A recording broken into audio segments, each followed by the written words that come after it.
It is 9:32. We're late. Come on, let's go. We're late. Do you know who one of the great businesswomen in the Bible was?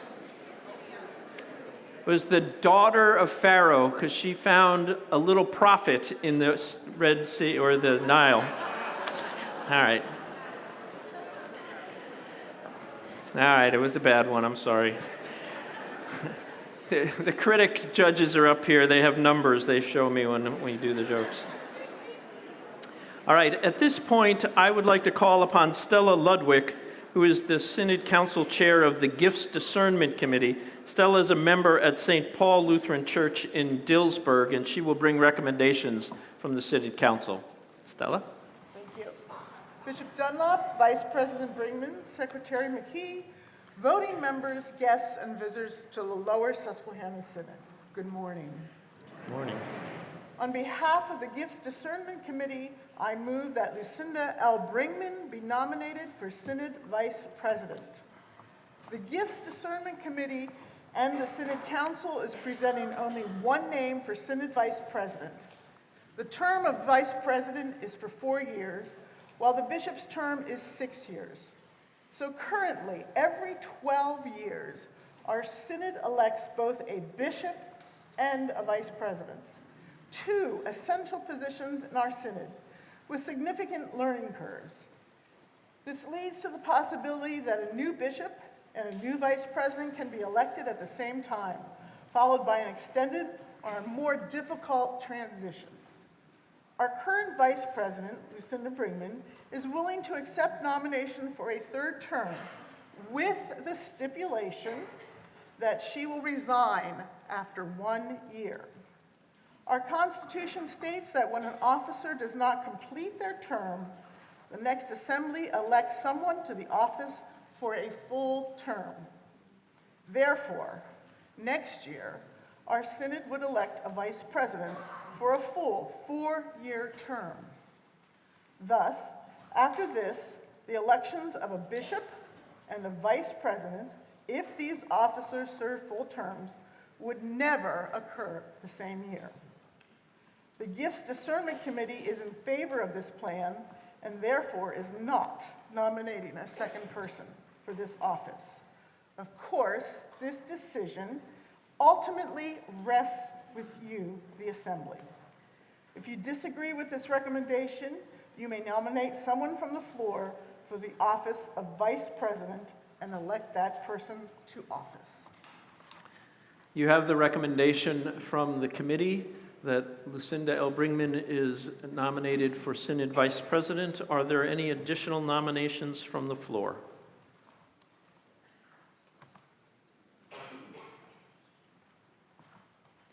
I am not seeing anyone approaching a microphone, so I would recommend that we move to a vote on this recommendation. Are you moving to a microphone? No. Then in that case, let's move to the vote. All in favor of the recommendation give their consent by saying aye. Aye. Opposed? Then I declare that Lucinda L. Brinkman has been elected to a third term as Vice President of the Lower Susquehanna Synod. Congratulations. Thank you.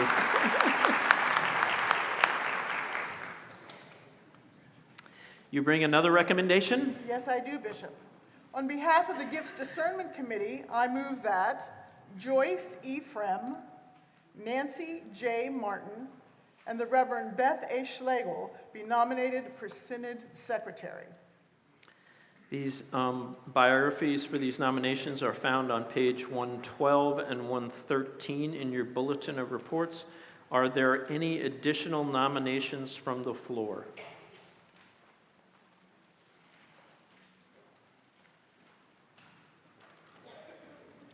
Seeing no one approaching a microphone, we need to vote on this recommendation. All in favor of these three people being nominated for Synod Secretary give their consent by saying aye.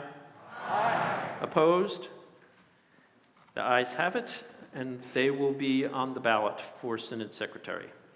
Now I will call on the chairman of the nominating committee. Oh, Stella!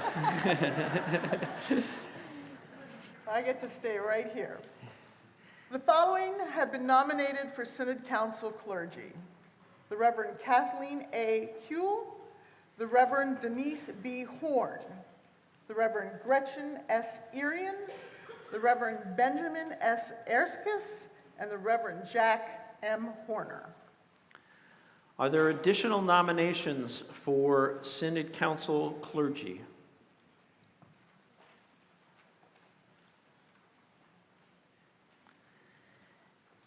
If not, then we will declare that this category is closed.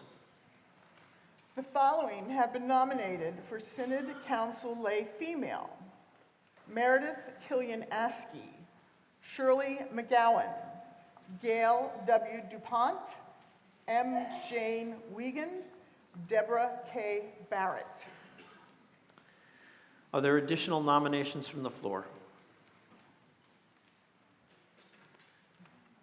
Seeing no additional nominations, I declare this ballot to be closed.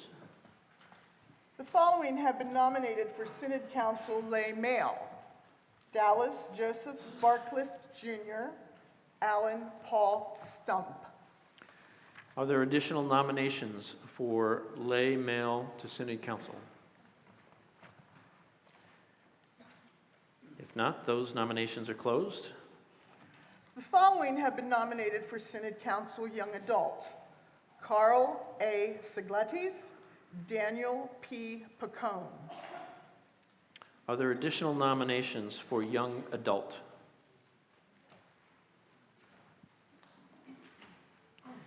If not, this is closed. We move on. The following have been nominated for Synod Council youth: Theodore D. Wolf, Hunter A. Nelson. We have any additional nominations for Synod Council youth? Microphone number 6, are you coming to speak? I'm coming to speak not to make a recommendation, but just a point of order. Yes. Could they make the size of the font bigger? Can they make it easier to read on the, bless you. Thank you, Pastor Scheffler. And just a point of order from the chair. When you go to a microphone, it's always helpful if you identify who you are and which congregation you're from. So, all right, moving on. Oh, did I declare that one done? We're done. Are we on the youth? Yes. We did youth, so we're on Discipline Committee clergy. Thank you. You're welcome. I got a little confused there. The following have been nominated for Discipline Committee clergy: the Reverend Robert B. Irian II, the Reverend Michael Cooper White, the Reverend Elizabeth Polanski, the Reverend Edward John Robbins, and the Reverend Christopher A. Fry. Are there additional nominations for the Discipline Committee? Seeing no one moving to a microphone, we'll declare that that nomination slate is closed. Last one. The following have been nominated for Discipline Committee lay: Eric H. Crump, Joan R. Leadham, Molly A. Wyrick, Evan P. Williams. Are there additional nominations for lay to the Discipline Committee? Seeing no one moving to a microphone, that slate is closed as well.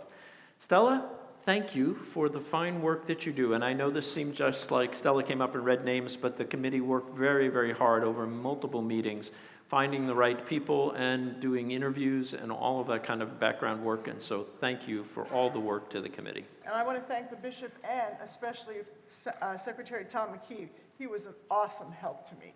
So thank you. Yep.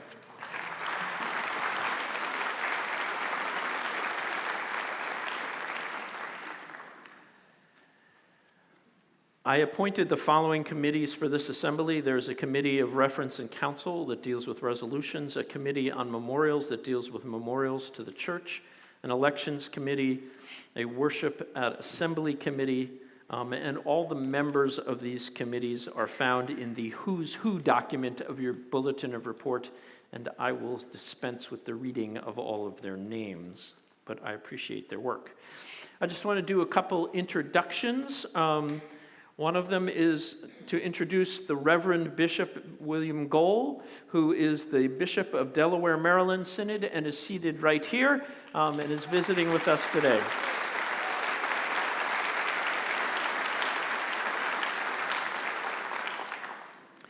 Bill is actually on sabbatical, and this is what bishops do when we rest. We go to other people's synod assemblies because they are just so much fun. I would also like to introduce the Reverend Jeffrey C. Compton, who is our necrologist and a member of St. Peter's Lutheran Church in Middletown. Jeff, are you still up there in the corner? There he is, right there by microphone 6.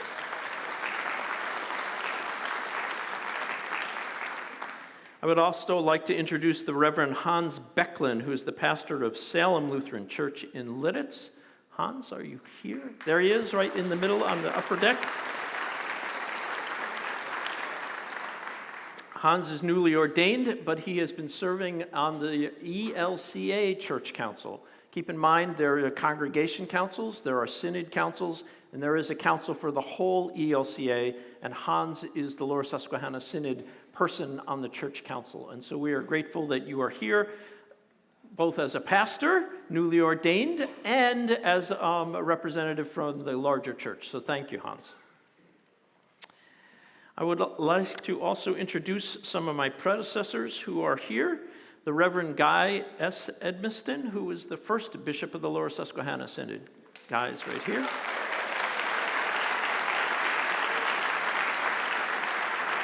Thank you, Guy. The Reverend Carol S. Hendricks, who is a retired bishop from the Synod, sitting back there.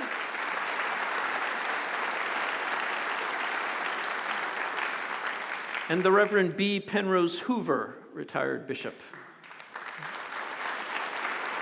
I can't spot him at the moment.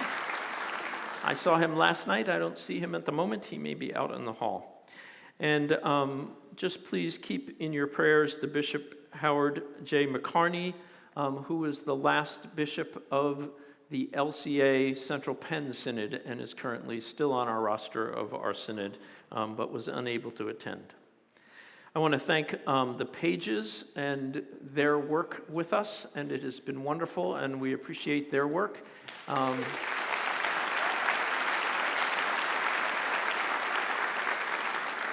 They are guided by Charlie Roberts from the staff, the Reverend Hal Fox, and the Reverend Dana Block Hansen, so thank you for that guidance. I have a note here that says that in 15 minutes, it's the deadline to submit floor nominee bios. We didn't have any, so good job, you're done. We're going to move now to the report of the Synod Council continued, and so I'm going to call upon Vice President Lucinda L. Bringman to assume the chair at this point, and I think I'm moving over there, taking my book with me.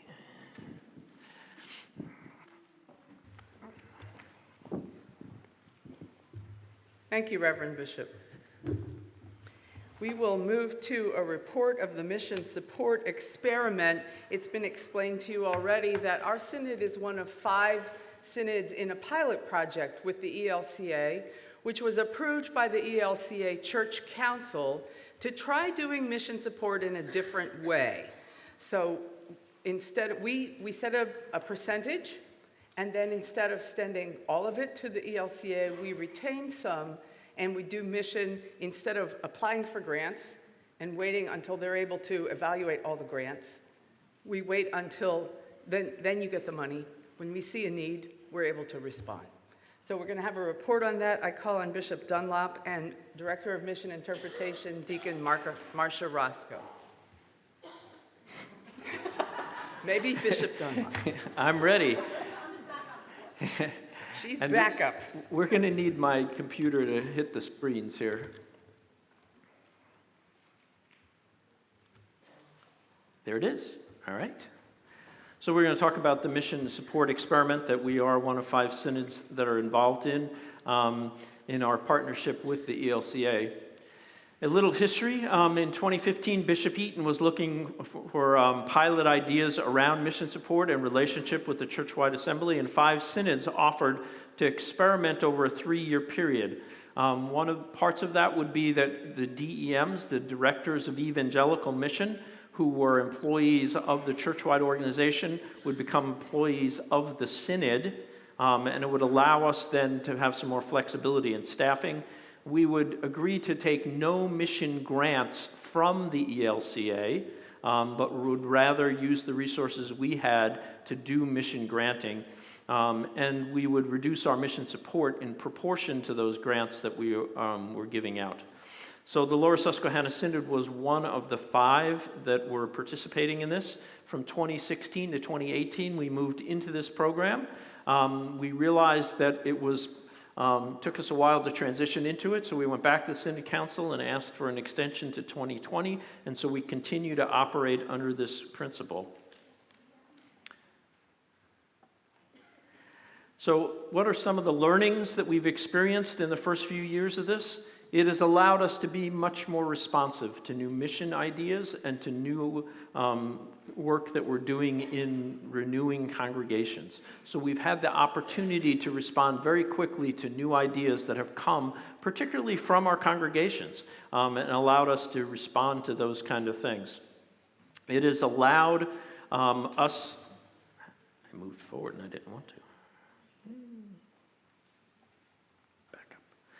It's allowed us to strengthen then our support of mission in the congregations and the ways that we reach out into our community. It has allowed us some staffing flexibility. The DEMs had a pretty expansive book of responsibilities while they were working directly for the ELCA.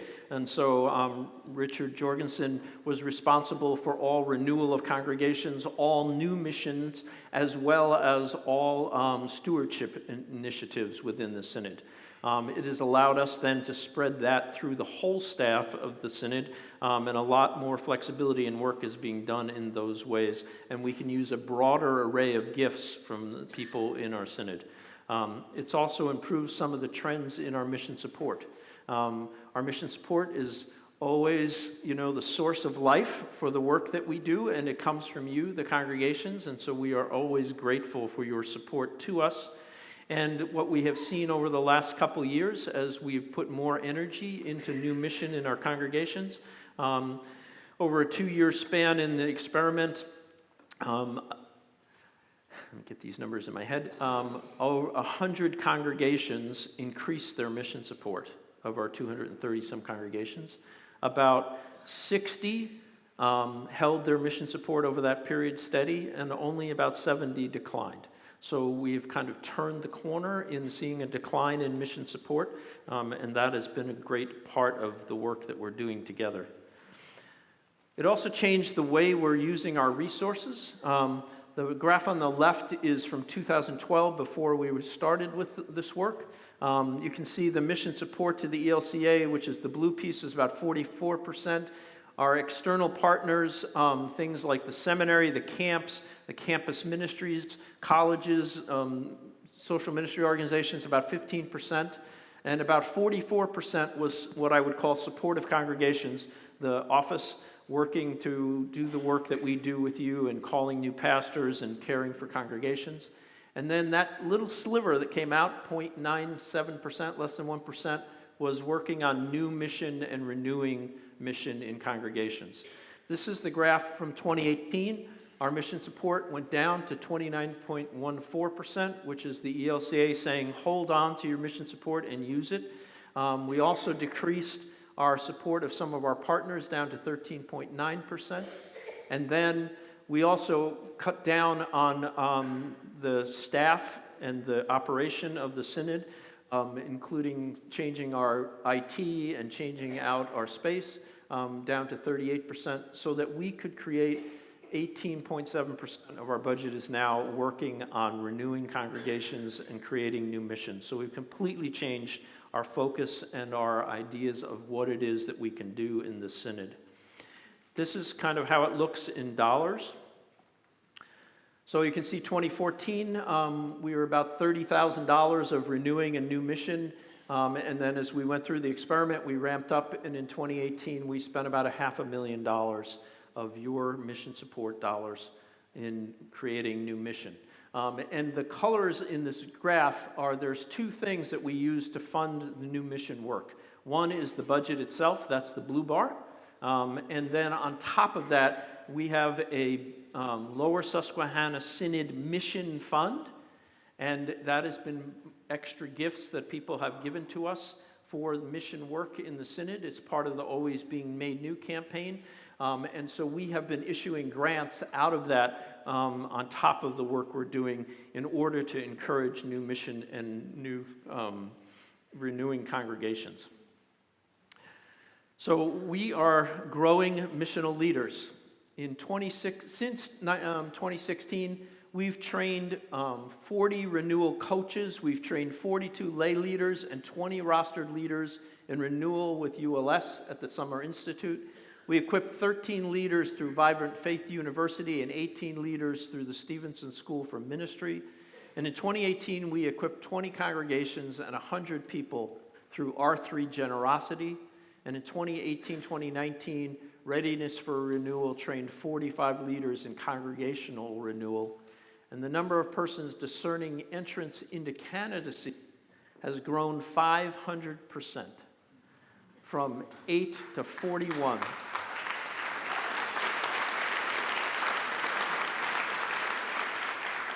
And the exciting part about that is about a third of those people are coming out of the emerging or new renewing ministries funded through Mission Support Experiment.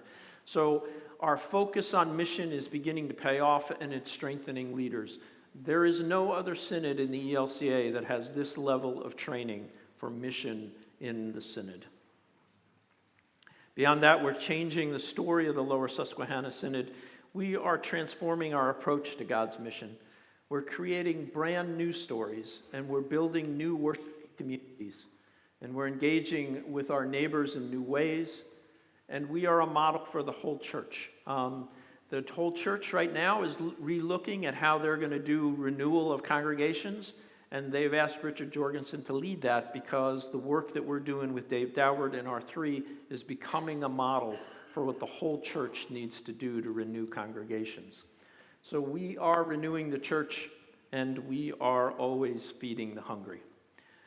This is the work that we have been able to do because the ELCA, in partnership with us, kind of changed the dynamic, and it's been an exciting thing for us, and we are just really coming into our own with this work by finishing the first round of R3, where we trained 23 congregations in renewal. We're going to start that program again for another round of congregations. That means right now we have over 10% of our congregations in intentional renewal, and we hope to put another 10% in. And occasion, well, at Synod Council, when we were working on this at the beginning, somebody said to me, "Bishop, we've never done this before. Exactly how many congregations do you really think you're going to have to do this with?" And I said, all of them. We really need to rethink our mission in all of our congregations. And some of our congregations are doing great stuff and growing and may not need the coaching, but lots of our congregations are really benefiting from this kind of focus. And so this has been a great partnership that we have done both with the ELCA, with all of you in lots of ways, and particularly all of you who are willing to go through training to develop a depth of leadership that is unmatched in the church. So thank you for that work. I am done. Thank you, Bishop. Are there any questions about the Mission Support Project?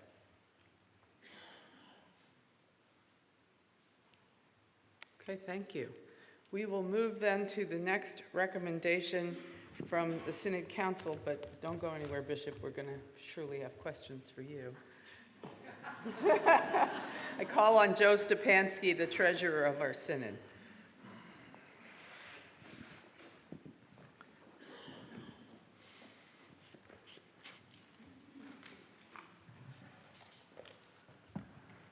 Good morning again. I switched hats. I'm going to be the treasurer this time. This budget was rather interesting. I think it got its start on one of those snow days where it snowed 5 inches and we ended up doing a conference call to start the budget. Never done a budget quite like that before. But it's been through the normal process, been through the Finance Committee, and it's been through Synod Council several times. And we are presenting you with a budget of $2,535,000, which is not only less than the fiscal 2019 budget that was approved, it's $150,000 less than that. It is $15,000, that's 15,000 less than the spending proposal for fiscal year 2019. And therefore, I move that the proposed fiscal year 2020 budget of $2,535,000 be adopted. This is recommendation number 6. You'll find it on page 101. The summary of the budget is on page 114. Do you have more to say about the budget? Good to go? Do you have questions? Is there discussion?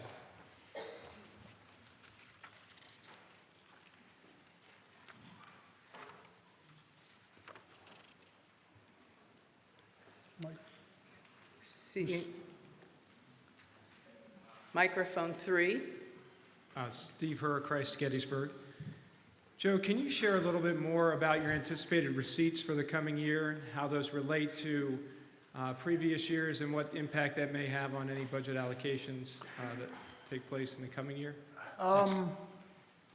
Last year, we were fiscal year 2018, we were down a little bit from prior years. This year, we basically, when I forecast the amount we're getting, I assume everything's going to be flat. In other words, whatever the spending proposal is, that's what I assume we're going to get in. So I forecast month by month as best I can based on that. And through the month of May, it appears we are about $20,000 ahead of the forecast that I did. So I think so far this year, I believe we're doing well and ahead of where we expected to be, and I think it's going to continue. But every month is, I think it's going to be this amount.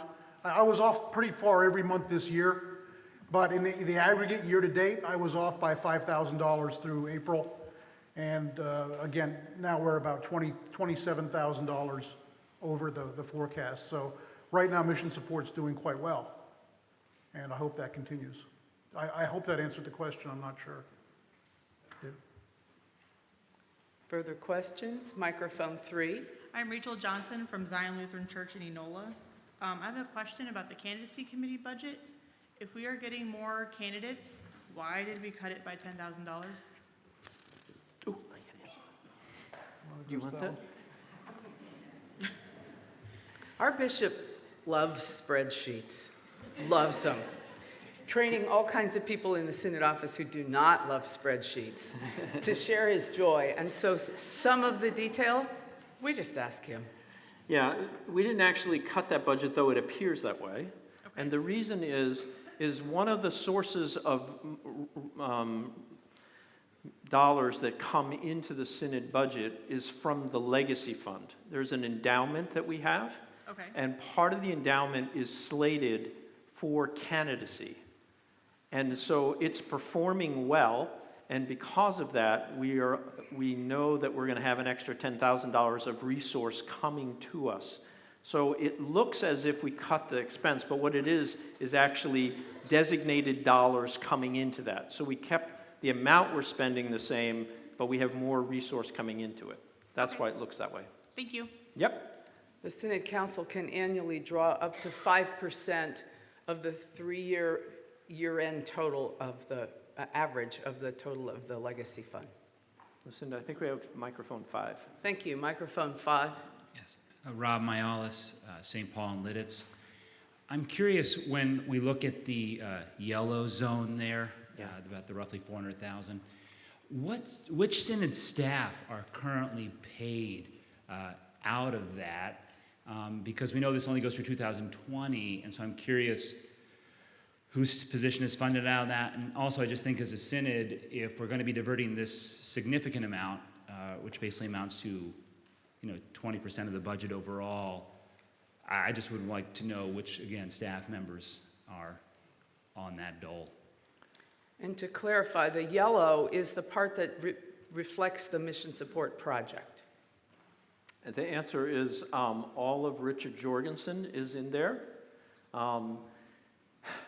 Jennifer Hope Chingali, who is responsible for New Mission, is a half-time person, and so her half-time salary is in there.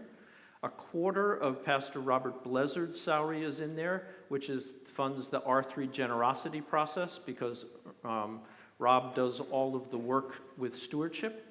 And then a quarter of Charlie Roberts' time is in there, and that also is his work with R3 Renewal Project. So it's a slice of the staff, and this is what I talked about earlier, is rather than having just a person doing this or a rigid thing, it's about 2 people's worth of dollars for salary and benefits that's spread across 4 different people. Thank you. Further discussion on the adoption of the budget?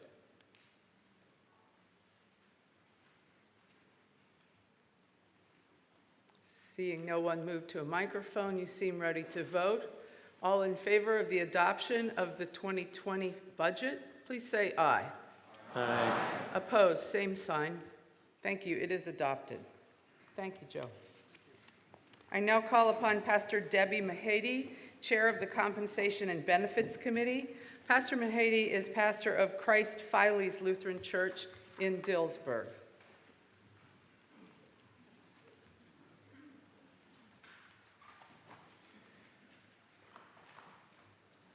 Good morning.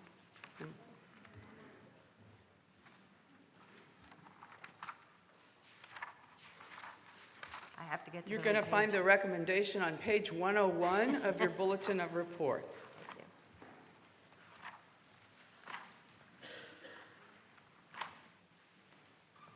you.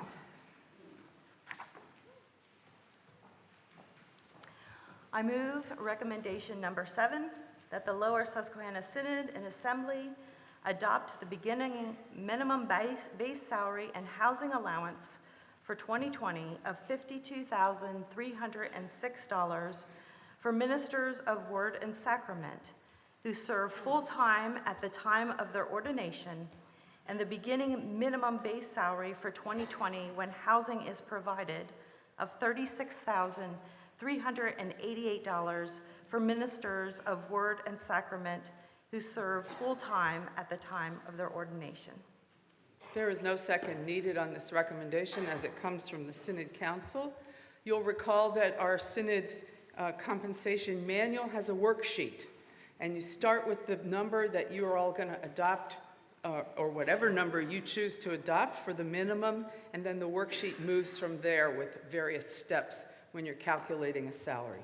Is there discussion on the minimum guidelines for 2020?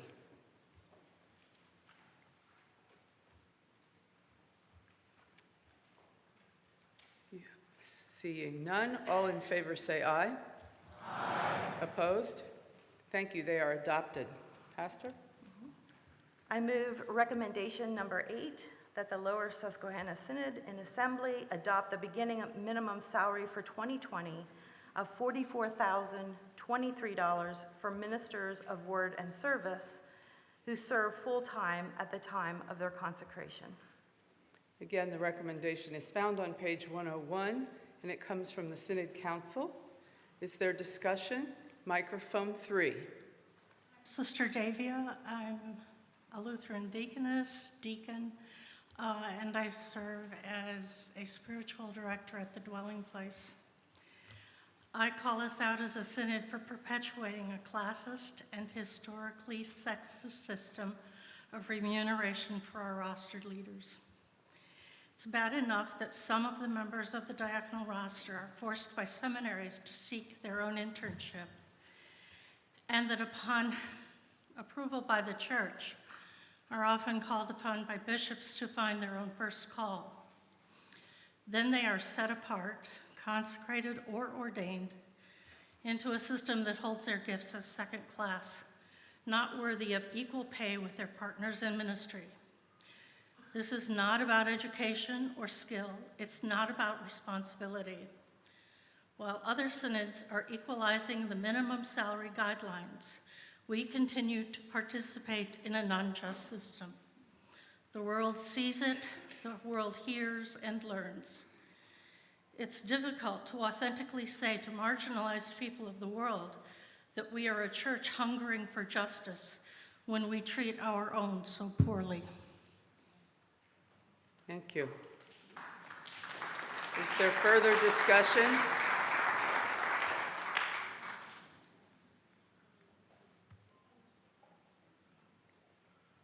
Seeing no one move to a microphone, we will vote on the recommendation.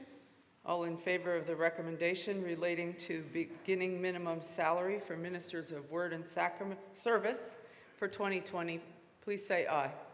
Aye. Opposed? Aye. We'll make sure that we have the vote, so we'll use the voting machines. If the pages could distribute voting machines to those who don't have them.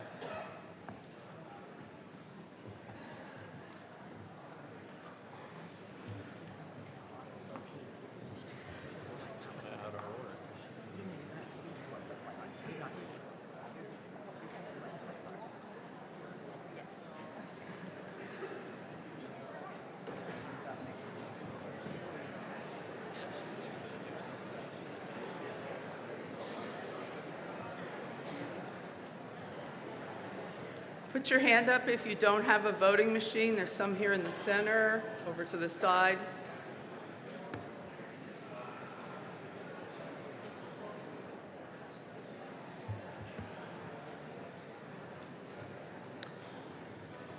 When you have your machine, push the menu button, hold it for at least 2 seconds to turn it on.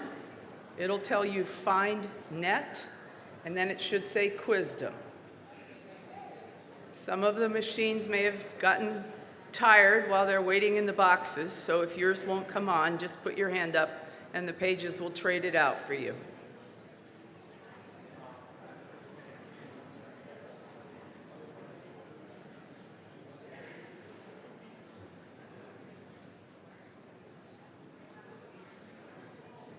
Still need one here in the center.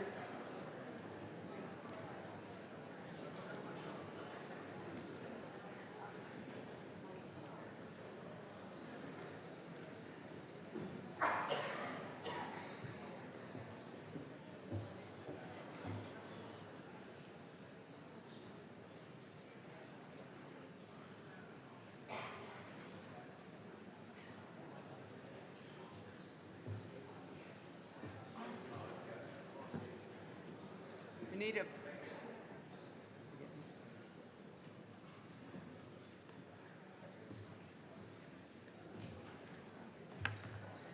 There's been some questions raised as to what's the difference? Why are we passing a motion related to minimum base salary twice?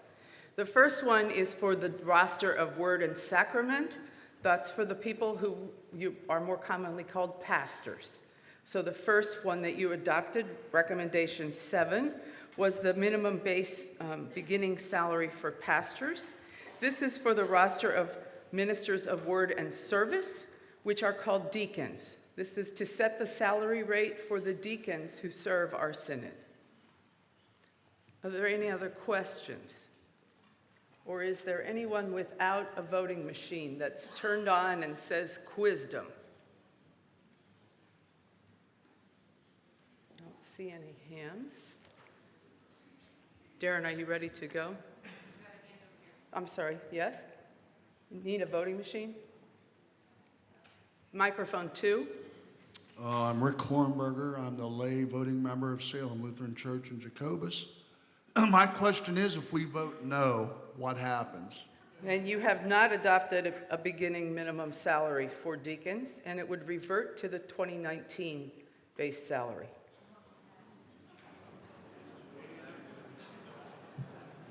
Somebody said, what was that?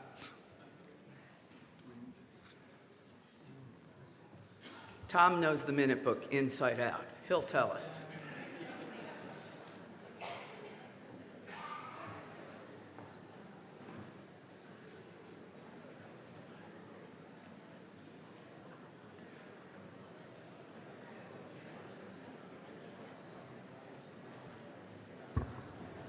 The minimum salary in 2019 for ministers of word and service who serve full-time at the time of their consecration was $43,075. So the current base salary is $43,075, and the proposed recommendation is $44,023. And again, there's a worksheet that this is the number they start with, and then as a call committee works their way through the worksheet, it adjusts the number based on various things like experience and education.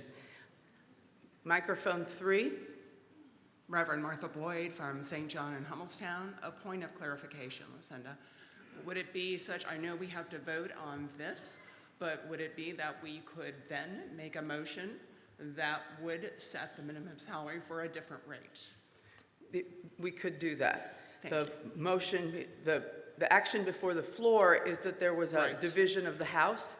So we have to redo the vote that we did. Correct. Using the machines because we already took that action. Right, I get that. Thank you. So you have your wisdom. Thank you. Sorry, the lights make it hard to see up there. Microphone 6. Point of clarification on your last answer. So a substitute motion or a new motion could occur regardless of how this vote goes. I'm looking to the parliamentarian. Glenn Miller.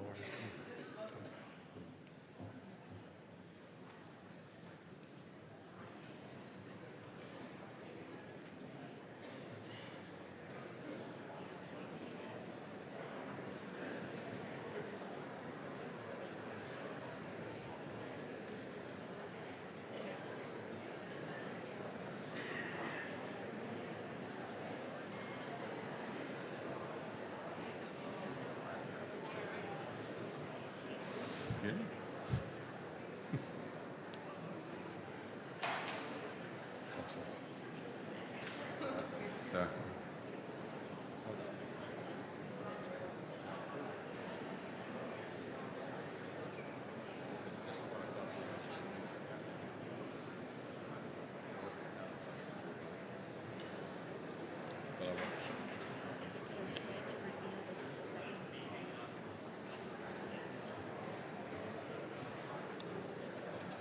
So the action before you right now is because we already took the vote, and then it was, someone called for a division of the House, so we're using the voting machine to get the actual vote. You cannot vote on anything right now except what we have already voted on. That's why we're doing this vote. If this vote, if the adoption of this motion fails, then someone could make a different motion. It would need to be in writing, and the forms for that would be at the pages table, and it would come to the chair, and we would likely take it up. We wouldn't likely bring it to the floor right at this time. We'd likely bring it later so that we have time to make sure that we have it in order so it can be typed and put on the screen for you. Microphone 4. Pastor Bunny Oplinger, Jerusalem Lutheran Church, Rothsville. What is the rationale for the differential in the salaries between Office of Word and Sacrament and Office of Word and Service in the first place? I'm going to rule that at this time, the only questions that are valid are related to the action that's before us, which is to retake the vote. Because we already voted, no one else was moving to a microphone, so I ruled that you seemed ready to vote, and we took the vote, so we cannot have discussion on the motion now. Just clarification related to why we're doing the vote this way. Microphone 2. Pastor Kurt Strauss, Emmanuel, Lancaster. Are we bound by the vote we took verbally to the vote we take electronically? I don't see that there's any way we can bind anyone to whatever. Kurt, you and God will know.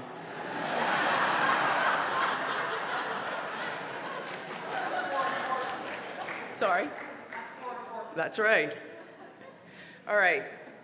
If you have your voting machine, Darren will display the slide. You're going to be voting yes to adopt the motion, the recommendation, and no to not adopt. Please vote now. Push your yes or no, and then make sure you push that arrow button that's got arrows going 2 directions. It might take a little bit for yours to go, so be patient, because the computer has to track all of them. And I want to point out to you that the number that will be shown at the bottom of totals is the number of machines that are on. And if there's a machine on that no one used, it's going to show as being a potential vote. Is there anyone who hasn't been able to vote?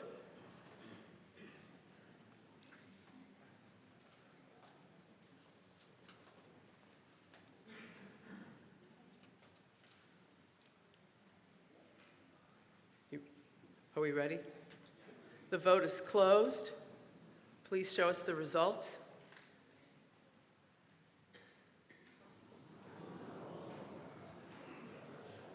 The vote total is 249 yes, 276 no. The recommendation fails.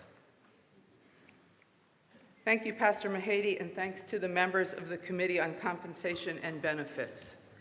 I now return the chair to Bishop Dunlop.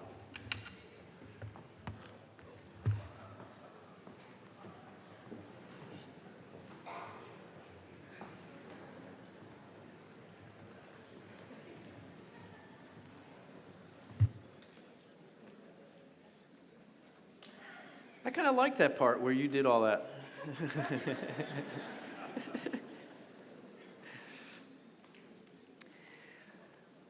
At this point, we will move on to the report of the Synod Council and the adoption of bylaws, and I will call on Vice President Brinkman.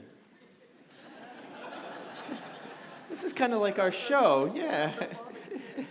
We could put these podiums closer together. We wouldn't have to walk so far.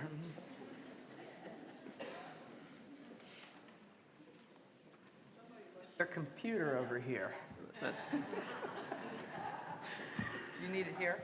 I'll work around it. Yeah. You can just close it. Thank you. I move recommendation number 9, that the Lower Susquehanna Synod in Assembly delete the following bylaws: S10.06.07.c, which is the election of a member to the Board of Directors of the Pennsylvania Council of Churches, and S11.01.05, which is the Church in Society Committee, and S11.01.11, which is the Leadership Support Committee. I will suspend reading those. Thank you. Mostly because they got crossed out. All crossed out. Yes. What we're doing is deleting these portions of our Constitution. Yes, and that recommendation is found on page 101. There's no second needed because it comes from the Synod Council, and we're open for conversation. Do we want to make any statement about logic? Thank you. The Committee for the Church in Society and the Leadership Support Committee have not been active. We have adopted sort of a practice lately of when there are people who are interested in something and they're working on it, we support whatever people are interested in. Those committees were in place and the people stopped working. And we're also trying to, instead of having established committees all the time, when we have a need, we set up a task force or a table to work on that for a time. If someone came to us and said, no, I really care about leadership support, I want to do something about that, we will help them do that. But we're just removing the formality of it out of the Constitution. Microphone number 3.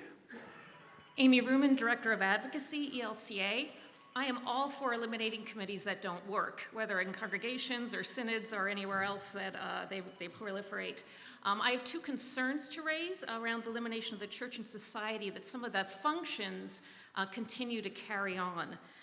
The first is the concern for the church's social witness and public witness, and how that gets woven into the life of the Synod, knowing that many growing, vibrant congregations, especially those that are attracting, ministries that are attracting young adults, are engaging in social action and advocacy, and that continue to be a concern as the Synod continues its leadership development and mission support experiment and the redevelopment of congregations, that be a focus and an element of that.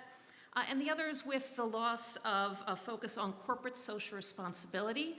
This church does tremendous work through shareholder action and resolutions, through socially responsible investment, and through our portico investments are able to apply the screens to direct our dollars where our values are. And would request that the stewardship, leadership of the Synod take into account education around corporate social responsibility in the future. Thank you. Any other comments? If not, I assume we're ready to vote on the recommendation. All in favor of recommendation number 9, give their consent by saying aye. Aye. Opposed? No. I rule that the ayes have it. Okay, then we will move on to recommendation number 10. Reverend Bishop, I move recommendation number 10, that the Lower Susquehanna Synod meeting in assembly adopt the proposed amendments to bylaws S11.01.02, S11.02.01, S12.02.01, and S12.03.01 of the Lower Susquehanna Synod. The numbering system, the S refers to a Synod constitution, and then the next number is the chapter, and the fact that these have a lot of numbers means that they're bylaws. So the recommendation is found on page 102. There is no second needed because it comes from the Synod Council. Are there discussion, and would you like to speak to it? Our Synod has a fund to which the bishop previously referred, which had been named the Bishop's Congregational Mission Fund. And we have determined that it's not the bishop's fund, it's all of ours. And so, the first has to do with renaming the fund to the Lower Susquehanna Synod Mission Fund.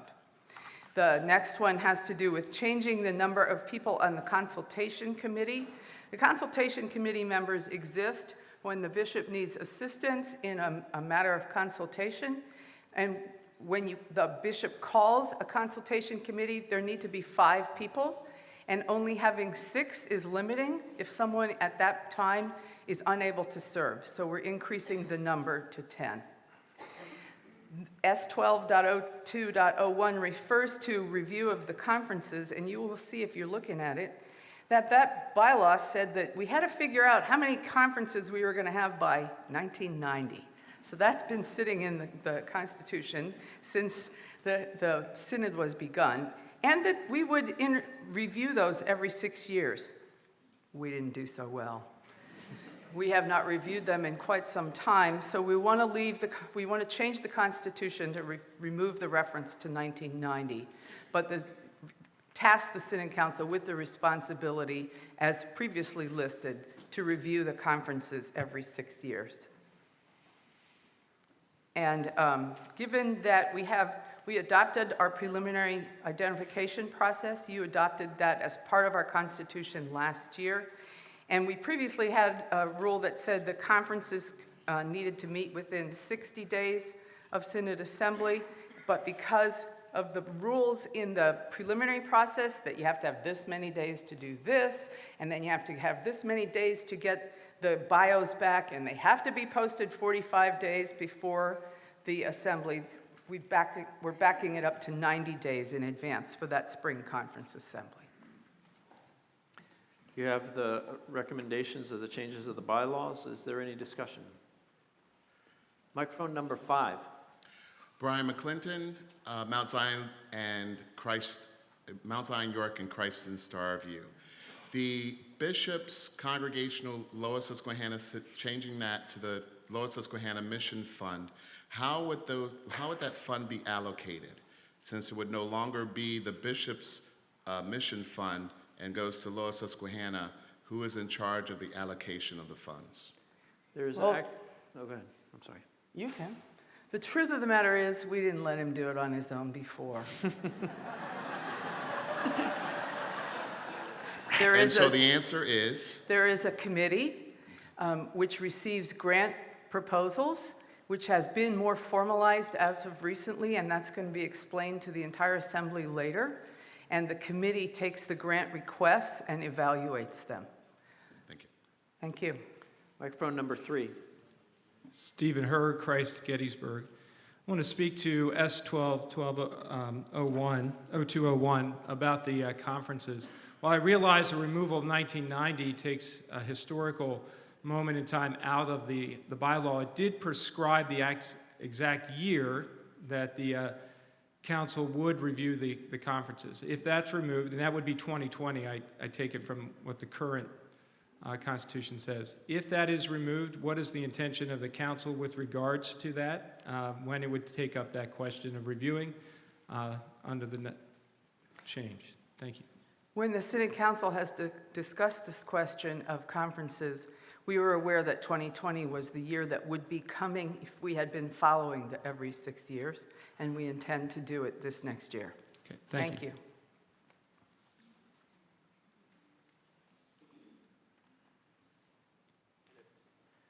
And Lucinda said, we haven't done so well with that review.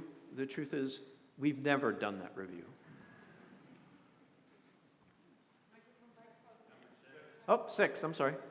I have a question. If Can you tell us who you are? I'm sorry. Rich Heineman, St. Paul, Hametown. Okay.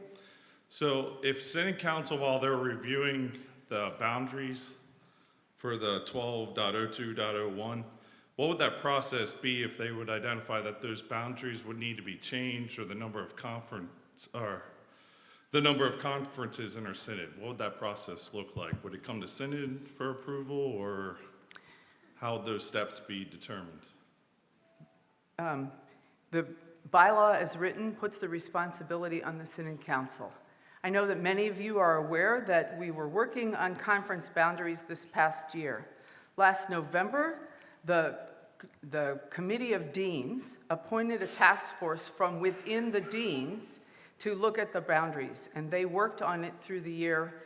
They made recommendations that came to the March Deans meeting. After that time, we became aware that people were not aware the process was happening, and that much more education would be needed to give people an opportunity to have more input. So I'm expecting that in this next year, we will move to some sort of process where we are working with the conferences to get communication back and forth between the members of the conferences and the Synod Council. Does that answer the question? Not really. So Synod Council could determine that? I know you said you need more education, but by taking that out, you're just going to review it and make a recommendation then every 6 years? Vice President? There is a bylaw, S12-0101, that names and numbers the conferences. So that bylaw would have to come before the assembly at whatever year to be changed. Thank you. So it would be a recommendation. Thank you. That's everything. No more. I don't see anyone else at microphones. Oh, okay. Microphone number 2. Beth Costlow, pastor St. John's in Columbia. I'm confused because that says explicitly that the conferences shall be determined by the Synod Council. But only the assembly adopts bylaws. And the bylaw to which Pastor McKee referred, S12.01, is it, Tom? Specific, in our current constitution, specifically lists there shall be 14 conferences, and it names them. In order to change that bylaw, naming those 14 conferences, the assembly has to take action. Synod Council can bring the recommendation about it, because they are, I see what you're saying. Right, but then what's the point of this anyway?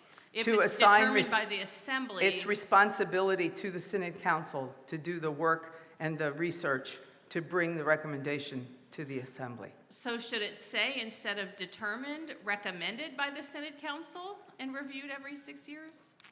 I am not your wordsmith. I'm no good. This is why we have people for this. I'm going to look to, I know one of our Pastor good Costello, words. if you would like to propose an amendment, you can do that, and we would rule that in order, but if you want to change that word. Well, I would then. I would like to make a motion that we change determined to recommended, because it sounds like that's what we're doing anyway. So I will lay that motion out. Okay, and we have a motion and a second. So what that means is we now have an amendment before us to change the wording here, that the boundaries and numbers of conferences shall be recommended by the Synod Council and reviewed every 6 years. So we are now discussing that change only and not all the other things that are in this motion. So is there conversation to that recommendation? I know we have several members of our Constitution Committee present, so if they wished to help us with language. We'll start microphone 2. Pastor David Clark with Upper Bermudian Lutheran Parish. Is what's on the board the Constitution or a bylaw? It's a bylaw. Of the Constitution. But that's the Constitution, not Yes. a bylaw. It's a bylaw of the Constitution. Okay. It's a what I wanted to bylaw know. written into the Constitution. Okay, I just wanted to know that we're voting now, or we're talking now about changing a bylaw. Yes. Okay. Which thank the you. Assembly can do. Some things you have to do the reading one year and change it the next year. A bylaw you can change That's what at I the wanted to time. know. Thank you. Okay. Microphone number 3. And just a point, yes, that's what I'm looking for, is, by the way, as we get into these kind of business areas, it's helpful for me to know if you're coming in favor of a motion, which would be a green card at the microphone, opposed to it as a red card at the microphone, or a point of clarification would be a white. And the reason we do that is so that if we get into a animated discussion, I can alternate between opposed and in favor. So that's helpful to me as the chair if I know. And we have microphone number 3. Stephen Herr, Christ Gettysburg.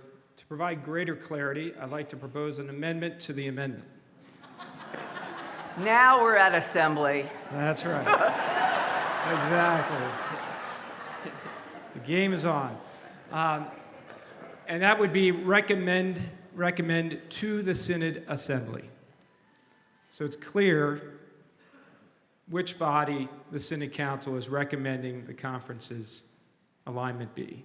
Okay, so we now have an amendment to the amendment, and it would read that the boundaries and numbers of the conferences shall be recommended to the Synod Assembly by the Synod Council and reviewed at least every 6 years.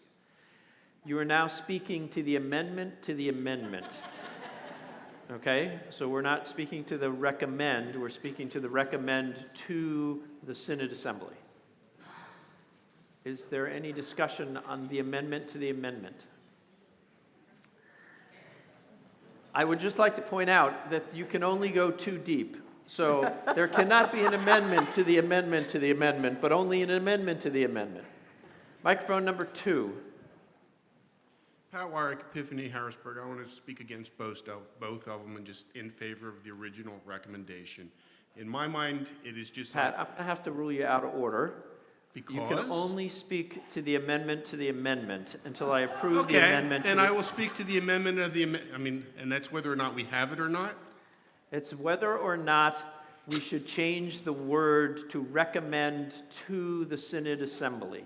So if you want to speak to recommending to the Synod Assembly, you can speak to that. If you want to speak against the whole thing, you need to hang on to that until we get past the amendment to the amendment, go back to the amendment, and then go back to the original motion.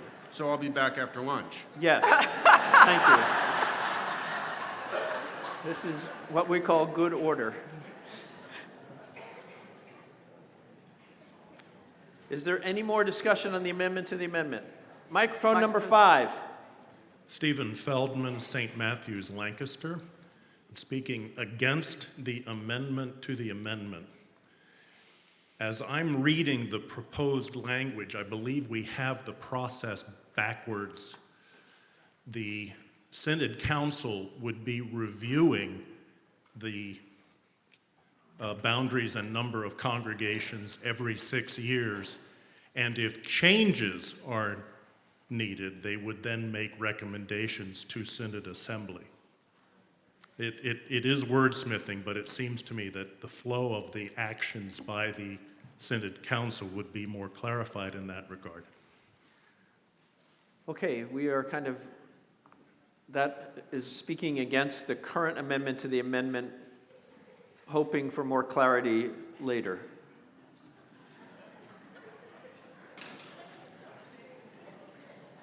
I love these rules, don't you? All right. I believe it is time to vote on the amendment to the amendment, which would say that we are going to have the boundaries and numbers of conferences will be recommended to the Synod Assembly by the Synod Council. So the key words are to the Synod Assembly there. Are you ready? All in favor give their consent by saying aye. Aye. Opposed? No. I rule the ayes have it. Okay. So now we have amended the amendment and moved to say instead of shall be determined, but now shall be recommended to the Synod Assembly. So now you're discussing and voting on that change, which is to recommend to the Synod Assembly. Do you understand?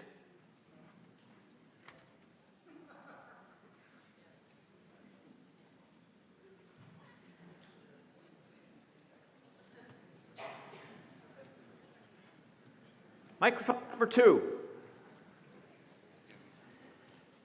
I still don't want it. Okay. Should I go? Yes. Okay. To my mind, determined is the Synod Council is giving to us is the sole place where what the alignment is going to be. To my mind, it's like the bishop is the person, the determining person that gives a name to a congregation. It's the only place where it can come from. It's nice, it's neat, it's clear. The congregation can say no. Synod Council is the only place where the realignment of the conferences can come from. Synod Assembly can go and say yes or no. It's nice, it's neat, it's clear, I'm done. That was nice and neat and clear. Are there any more discussion on the amendment to change the language?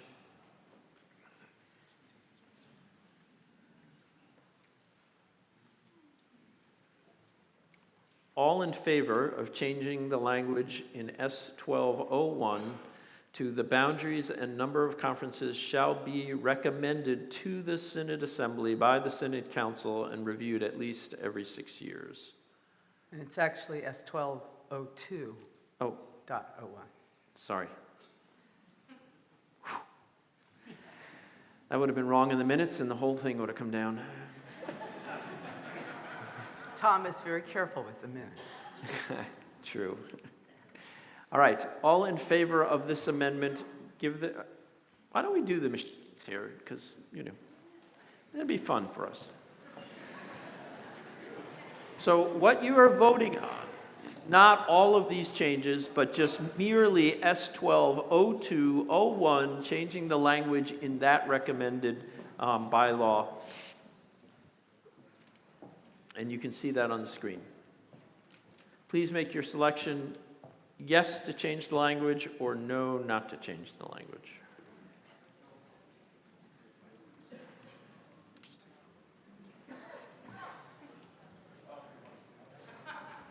Please do not forget to push your arrow key and get your check mark.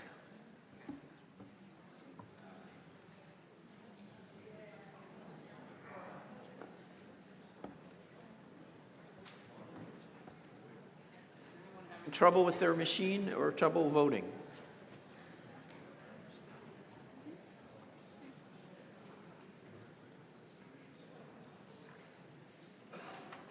I don't see any frantic arm waving. All right, I would ask that we close that vote and see the results when the system works. 403 yes, 117 no. The amendment passes and the language is changed. We now have the whole motion in front of us to change all of these bylaws. Is there any discussion on all of the bylaws?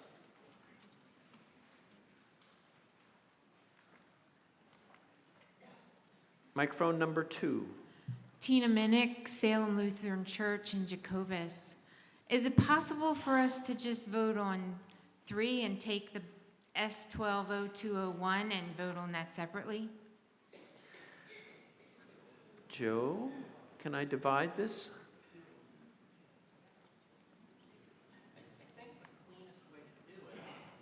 Excuse me.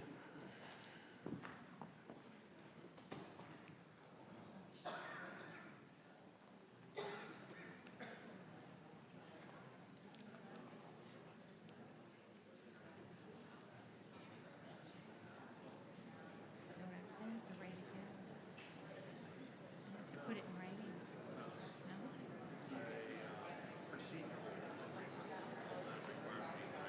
Okay.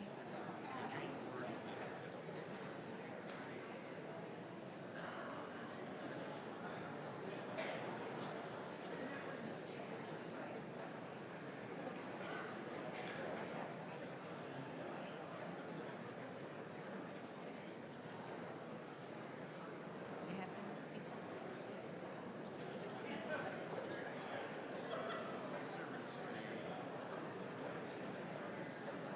Just kind of reminds me of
Can I sit down?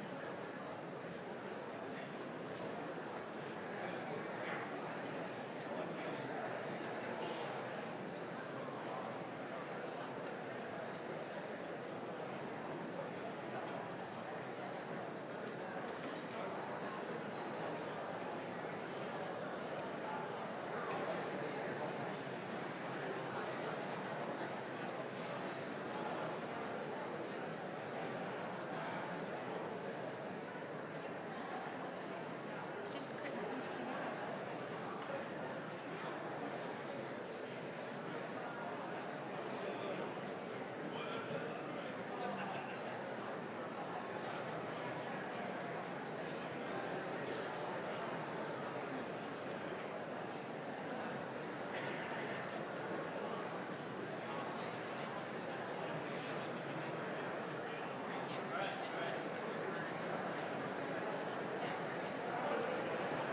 I can get Tina to do it.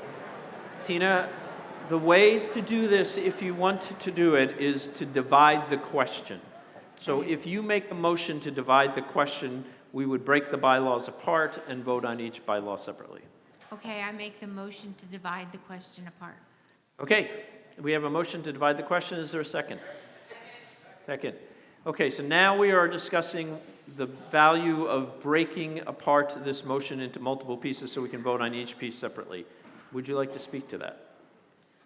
I'm just concerned about the boundaries and number of conferences, and I want to make sure that the people do have an opportunity to vote on that. Okay.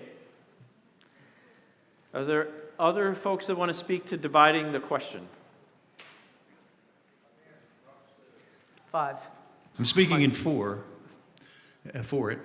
Bob Loudon, retired. I think that this particular section of the recommendation really does need to be looked at, the wording adjusted. And I'm not sure that the big assembly is the place where all that can happen. So dividing this motion, I think, is the right situation. We can then deal with that particular problem separately. Okay, thank you. Microphone number 2. Pastor David Clark, Upper Bermudian Parish. Dividing it, does that mean each section is going, how many divisions are we making? Are we just taking this one There are piece? 4 of them, and we would do them separately. One by one? Yes. Okay, thank you. Hang in there.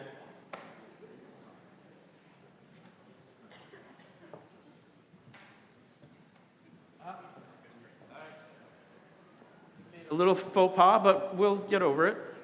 And that is that this is not a debatable motion. So we're going to divide the question and we don't discuss it, we just do it or don't. So if you are in favor of dividing the question, raise your hand. If you want all the motions to stay together, raise your hand. Oh, good grief. All right. Get out your machine. You can make it easy on me.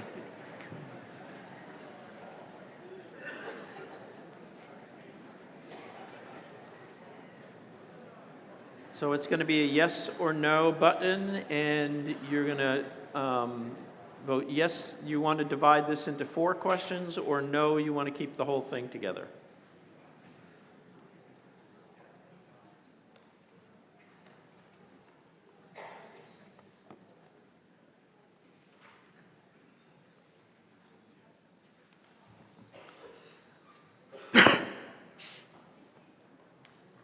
Anybody having problems voting? Oh, I've got a hand up. Nope, nope. You're just waving at me. It's good to see you. All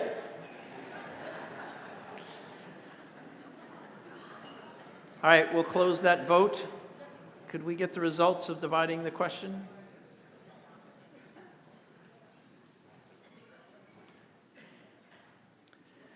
The question is not divided. The yeses are 198, the noes are 304. So we have all of the bylaw changes in front of us collectively. Is there any more discussion on the bylaw changes? Pastor Rooney. Pastor Rooney, Christ Manchester. Can we have the motion itself? Put back the slide on the recommendation, please.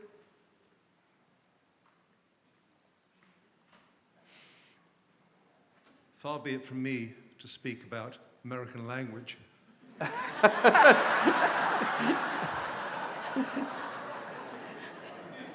That's just to make you happy, Bishop. It seems to me that we do have a problem, and Steve Feldman addressed this. And when we look at the 120201, we're doing a recommendation and then a review. It would be better, in language-wise, to move up. The boundaries and number of conferences shall be reviewed at least every 6 years and shall be recommended by the Synod Council to the Synod Assembly. That would make it better. Are you proposing an amendment, Pastor Rooney? I am proposing an amendment, Bishop. Second to the amendment? All right. We now have before us an amendment to the bylaws. Pastor Rooney, would you like to speak to it further, or have you covered it adequately? No, again, I'm just trying to clean up the American. You and many other people. We are, as Winston Churchill said, one people divided by a common language. I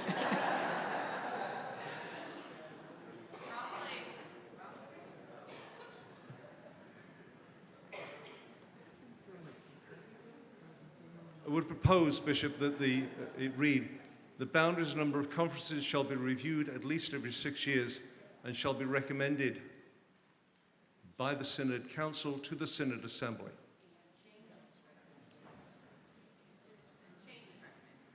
Yes, and any changes recommended.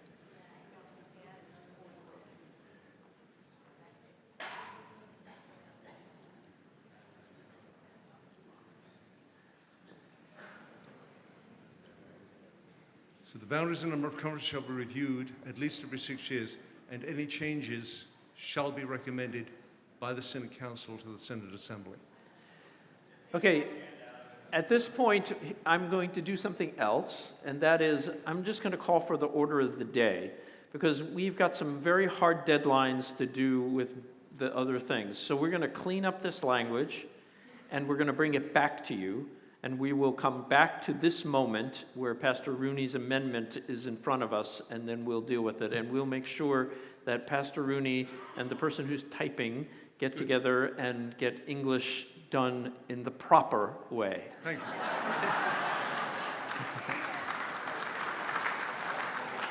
We will now move on. Okay, it's possible we won't.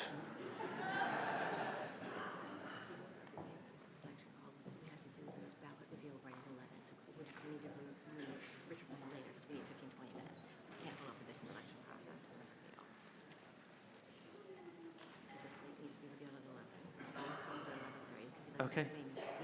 Okay. You now understand who actually runs this assembly.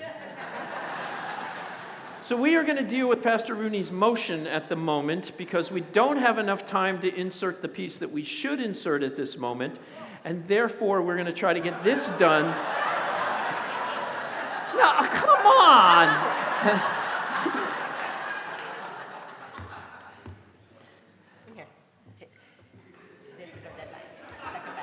I know, Yeah, but and he I've has- got 7 he has minutes. 5 minutes to do it. He's right. Okay.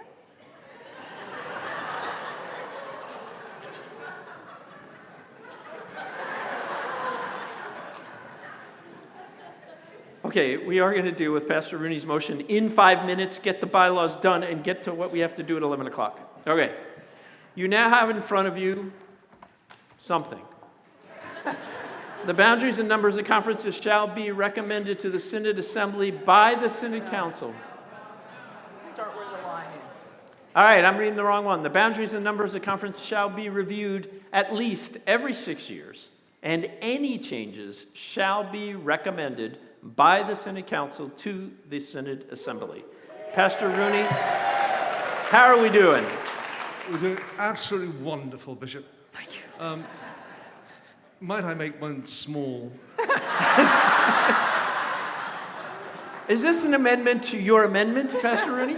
Well, I'm just actually clarifying it so that we are understanding that it would be a proposed changes as opposed to changes, because by saying changes, it mandates the change. Any proposed changes Thank shall you. be recommended by the Synod Council of the Synod Assembly.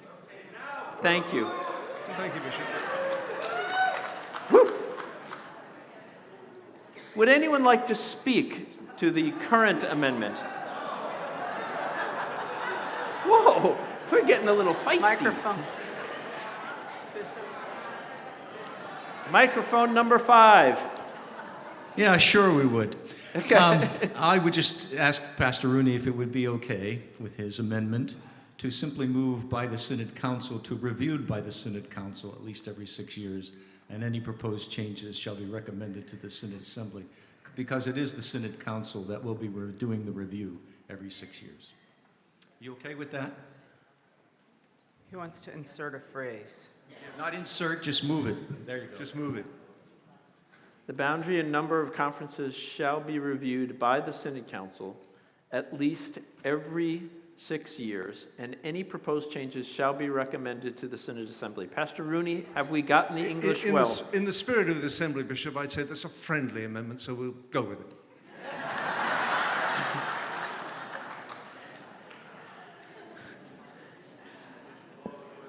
Yes.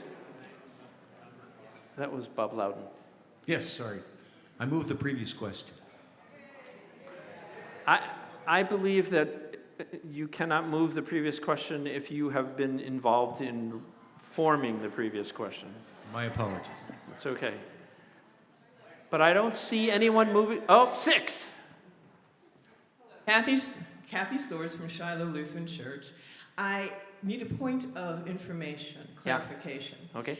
S12 has a, S12 0201 has a precursor to it. S1202, which also uses the language of determined by the Synod Council. May I have a point of clarification how these two things work together? At this moment, we're going to confer with the secretary. Tom?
I guess.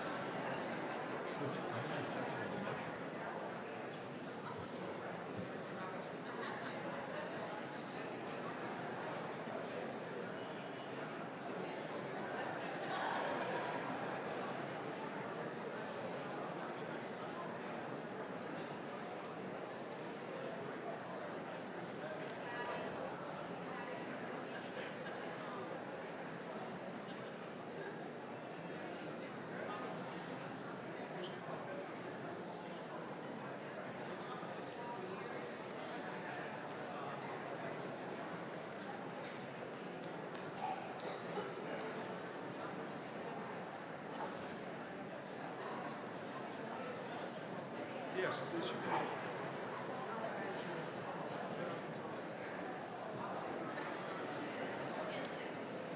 At this moment, I'm going to ask... Bishop, I would make a point first of clarification.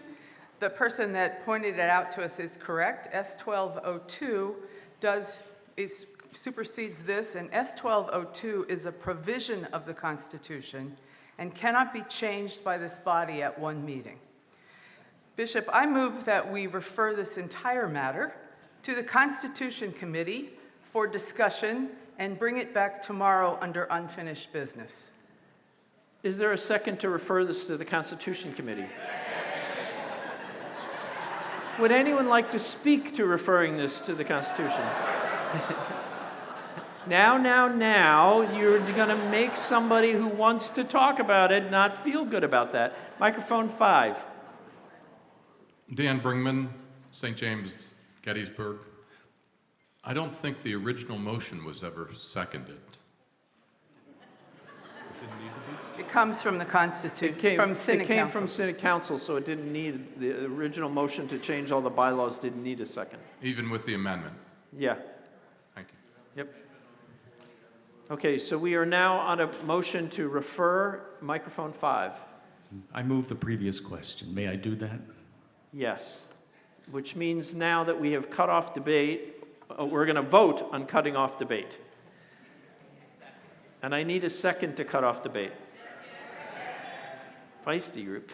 So, all in favor of stopping talking about this, give their consent by saying aye. Aye. No? All right, I rule that we have a 2/3 cutoff debate. That means we are now voting on referring all of this matter to the Constitution Committee to bring it back later in the Assembly. All in favor of referring to the Constitution Committee, give their consent by saying aye. Aye. Opposed to referring? I believe we have referred it to the Constitution Committee. The chair of the Constitution Committee will need to gather the Constitution Committee sometime between now and the end of the Assembly to work on this. Thank you. Perhaps all members of the Constitution Committee that are present could meet right over here, right before lunch, to make a determination of when you could meet together.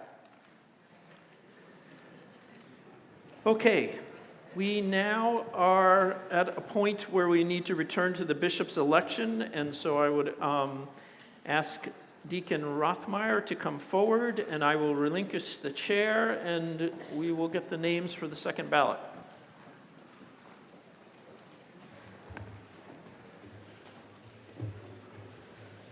And I will call on your election chair, Joe Stepanski, to read the names that will be on the second ballot for Bishop of the Lower Susquehanna Synod.